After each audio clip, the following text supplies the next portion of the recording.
Желая ви здраве и все така добре да се справите, да привличаме още повече туристи, защото от това печелим всички, печели обществото.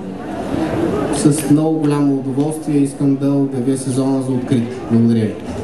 С решение на управителния съвет на Софийски туристически районния съвет по туризъм София, госпожа Елена Иванова от днес вече е наш почетен член, тъй като тя не работи само за развитие на туризма в Слънчев бряг, а и в цялата държава, и в нашите разговори сме уточнили, че туризма е един за страната.